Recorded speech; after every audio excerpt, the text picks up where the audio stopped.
Hey Internet, Eric here. We're going back into Haddonfield today. I'm trying to discuss as many of the Halloween films as I can before the new one comes out. So today we're going right into part 6, Halloween, The Curse of Michael Myers. If you're new to my channel, welcome. I do discuss plot spoilers, specific scenes, what have you. So if you haven't seen Halloween 6 that came out, I think, in 1995, watch at your own risk. Basic plot.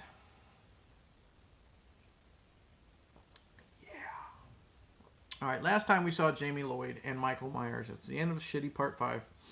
Michael's in prison. He's broken out of prison by the Man in Black. Man in Black kills all the cops in the police station. And then you hear Jamie crying, no. Now we cut to 5 or 6 years later. And Jamie Lloyd is giving birth. So she must have been kidnapped by the Man in Black. She's giving birth to a baby boy. The boy is taken away by a druid. There's a Jewish sign.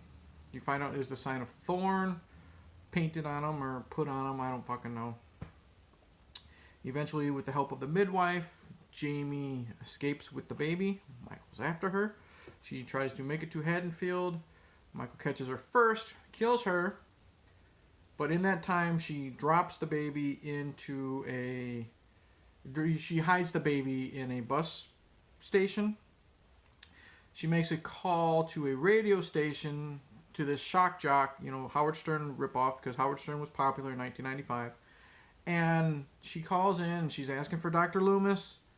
And Tommy Doyle, who was the young boy, babysat by Laurie Strode, Jamie Lee Curtis in the original movie, is all grown up now, played by Paul Rudd, of all people. Figures out where the baby is, takes the baby into his care. And with the help of Kara, who lives across the street from him in the actual Michael Myers house, the home where he killed his sister in the 60s. They try to save the baby and stop Michael Myers with the help of Dr. Loomis. All the while, druids are explaining why Michael has the need to kill, and the fact that Kara's young son Danny is also hearing the voices that Michael apparently heard in the 60s to kill his sister. Yeah. Wow. Okay, first off, a lot of people shit on this movie because of the druid stuff. I don't really care. It tried to explain where Michael gets his urge to kill. And as batshit crazy and weird as it is, I'm okay with it. Tommy Doyle explains that these druids or whatever who followed the Curse of Thorn, I hope someone in the comments below can explain it better. Basically, the ones who followed the Curse of Thorn says that one bloodline has to kill his entire... One person has to kill his entire bloodline to save the rest of the village from famine and all that horrible shit. And I guess Michael was cursed with the Curse of Thorn, and that's why he tried to kill Jamie Lloyd, and he tried to kill Laurie Strode and all this jazz. And eventually that's why he's trying to kill this baby. I'm fine with that. As stupid as it is, I'm fine with that because I'm also a huge fan of Jason Goes to Hell. I am a fan. I like when a series gets really, really stale and they try to take it in a new direction. They try to give some explanation to it. They try to just say, hey, this stuff is getting boring. Let's try to inject some life into it. So I don't care that they're druids controlling Michael. It's interesting. Yeah, so I have no problem with that. Which a lot of fans do. I think they just wanted the usual hack and slash stuff. Which, whatever. So I have no problem with the druids. I do have a problem with a lot of stuff in this movie, though. Paul Rudd sucks. He's horrible. I believe this is his first film. It came out the same year as Clueless, but it says introducing Paul Rudd or whatever the fuck he's going by. Paul Stephen Rudd. Doesn't fucking matter. His acting is horrible in this. He tries his best to sound creepy, and he comes off like this, just sounding like a moron. That's his whole performance, except for one scene when he finally sees Michael for the first time. He starts twitching and has his little PTSD thing going. So other than that, Paul Rudd sucks. girl who plays Kara, who's got the son Danny, who's hearing the voices of the Nightmare Man or whatever he's calling him, who's convincing him to kill. She sucks too. Horrible actress, especially at the end when Michael grabs her by the hair and she yells, "No, stop!" It's just god awful. Dr. Loomis, Donald Pleasance, he's okay for what little he is in this film. I know he was sick while he was filming this. This was his last movie. He died either after it was filmed or in filming. I don't know. What little he's given, he does all right. I mean, most of the time he's just standing there. He's not doing nothing. He gets knocked out few times to take him off screen. He's okay, but he's nothing special. We have the family of Kara who is okay. The mom, she's just a mom. We have the asshole abusive dad who like beats the shit out of her because you hate him, but he's not just the type of character you hate so much you can't wait for Michael to kill him, and then you get that like what the fuck is her name in part 7 of Melissa from part 7 of Jason Goes to Hell. Not Jason Goes to Hell, Friday the 13th. God damn it. Part 7 of Friday the 13th. Melissa, ultimate bitch. She's so bad that once she gets that kill, you're like, finally. She gets the axe to the head, finally. Well, when this stepfather or whatever, he gets killed, you're not just glad that he's dead because he was an asshole. You're glad he's dead because he's not on screen anymore because he was awful. Her brother is fine. He's there for like maybe 10 minutes total with his girlfriend. They fuck for one scene and then they're killed. They're okay. And then little Danny, who is hearing these Nightmare Man voices, which I'll get into. So the only good character in this film is Dr. Loomis, and he's hardly in it at all. Michael Myers is brutal again. I like that. I like the mask is a lot better looking. It's more menacing. He's impaling people's heads on spikes. Like the midwife, she tries to help Jamie escape, and he impales her head on a spike. Really cool effect. I like that. We get some slashings. We get some neck cut, throat slits, whatever. So Michael's good here. I do like Michael. There's a scene where they eventually end up in Haddonfield, and after everything is revealed, which I'll talk about, he goes apeshit on all the doctors there, and in a really cool, brutal scene, you see him hacking and slashing all of them to some strobe light effects. Really enjoy that. So Michael's done well here. It's just everybody else sucks other than Donald Pleasance. I like the soundtrack. We got some of the classic Halloween theme, but we got some guitar riffs thrown in there, a little bit of techno thrown in there, and it's good. It helps create the atmosphere. I like it a lot.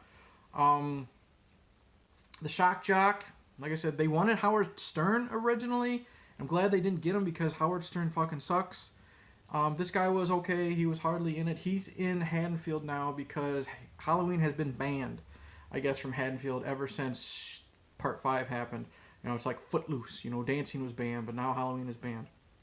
I wish they would have done more with that because they make a big deal. Like, Kara's brother and his girlfriend are setting up this big party to celebrate Halloween coming back to Haddonfield, and they have, the shock jock or whatever. Barry Sims, I think his name is. Doesn't matter.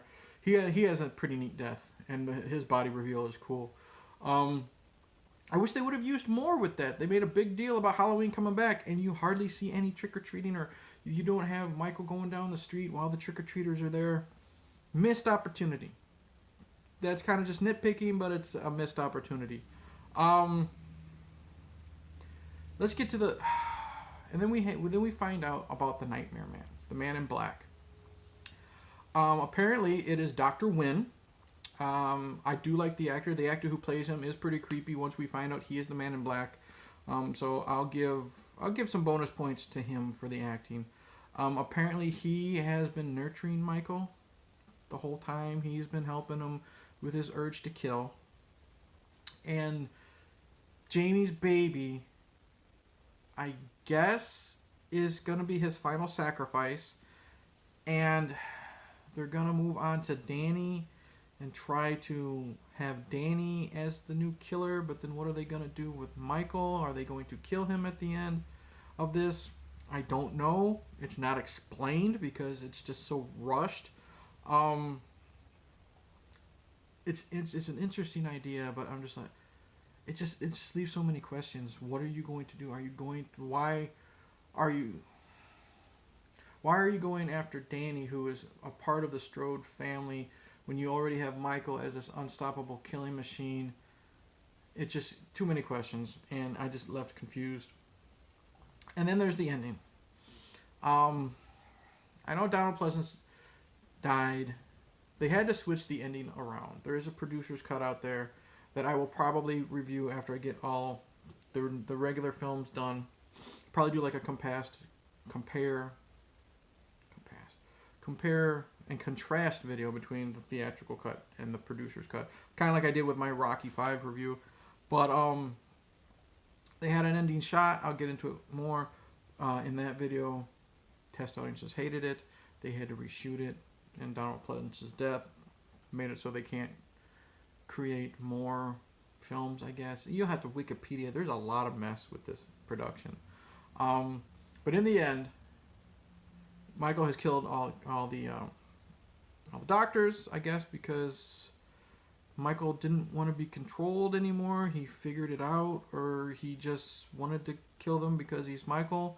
I don't know. I guess Dr. Wynn is killed in there because it's just quick cuts and you don't see him die, so I'm assuming he dies. And remember, I'm talking about the theatrical cut, not the explanation in the producer's cut. So there's that. And then at the end, after Paul Rudd does a really good job, Tommy Doyle, whatever, sticks Michael with some tranquilizers and then beats the living shit out of him with a metal pipe. And Michael bleeds green for some reason all over his mask. Leaves him for dead. And then he gets in the car with the baby and Danny, and shout out to my friend Taylor, who calls Kara "what's her tits," and they drive away, and they tell Loomis, get in with us, and Loomis says, no, I have some unfinished business. Loomis goes back in. Here's the ending. I'm gonna spoil it because it's stupid. Goes back in, and then you just cut to the room, and you see a tranquilizer on the ground. You see Michael's mask. And then you hear Loomis screaming. So I guess you're left to assume his unfinished business was to go see if Michael was still alive. And Michael killed him. So leaves it open for another sequel. I don't fucking know. And I hated that. Hated that ending. But like I said, because of Loomis's or Pleasance's failing health and eventual death, they had to change the ending to that because of what they had in the producer's cut. I guess the sequel would have needed Donald Pleasance. So, yeah. Are you confused yet? Because I'm super fucking confused as well. But what do I think of this? It's better than Part 5, I guess. Like I said, Donald Pleasance is fine. I don't mind Dr. Wynn. We'll give him that. Michael's scary again. He's played by George Wilbur, who was Michael in Part 4. He was brutal. There's some cool deaths, like I said, the head impaling. We got some throat slits. I didn't mention Jamie's death with the barn equipment, and the pushing her down and the impalement and the blood and guts. That was neat. Kind of wished she would have lived a little bit longer because of how invested we have been in her character from parts 4 and 5. But overall, Halloween 6, Curse of Michael Myers, meh. Like I said, I like the soundtrack. I like Donald Pleasance. I like the kills. I like Michael in this. But I don't mind the Thorn aspect of it. It's the execution of the Thorn, storyline that I didn't like. Hated Paul Rudd. Sucks in this, except for that one scene where he sees Michael. The chick who played Kara sucks. The kid who played Danny sucks. Yeah. Overall, if you want to... Okay. Overall, better than Part 5. Watch if you want. Be prepared to be confused, if you're like me. So, Halloween 6, it's worth one watch, I guess. We'll say that. So, that's it. Thank you for watching. Please like and subscribe. Click the bell. Share. Don't. Comment below. Explain to me the Thorn idea a lot better than I have here, if you can. Coming up next is Halloween H2O with LL Cool J, Josh Hartnett, among others. So, in the end, I'll just say cheers, and it's better in part 5.